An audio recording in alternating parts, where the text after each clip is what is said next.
Welcome to the Banker Lamp. Please enjoy the video. You start by preparing your machine and getting the essentials installed. Download the correct VS Code installer for your OS, run the installer, and accept recommended options. Once done, install Git and Node.js so you can clone repos and run tooling. These integrate directly with the editor. Make sure to enable the path option when prompted. After installation, open VS Code and complete the initial welcome walkthrough, so the workspace environment is initialized for extensions and settings. You now configure VS Code to match your workflow. Install extensions like ESLint and Prettier for consistent formatting, language packs for Python or TypeScript, and Docker if you containerize apps.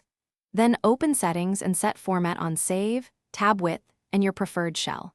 Create workspace folders and adjust key bindings or snippets to speed repetitive tasks. Connecting Git from the source control panel gives you inline diffs and commit tools. Once configured, test by opening a project and running a simple build or lint step. You finish by creating launch, JSON and tasks. JSON so debugging and builds are one click. Sync settings across machines using your account or export settings. JSON and key bindings. JSON for backup. Make sure extensions are updated and that workspace-specific settings don't override global preferences. If something breaks, restart with the Disable Extensions flag, then enable extensions one at a time to find the culprit. And if the editor is sluggish, disable telemetry and reduce extension count. These steps resolve most persistent problems quickly. Thanks for watching. If this was helpful, leave a like and consider subscribing. See you next time.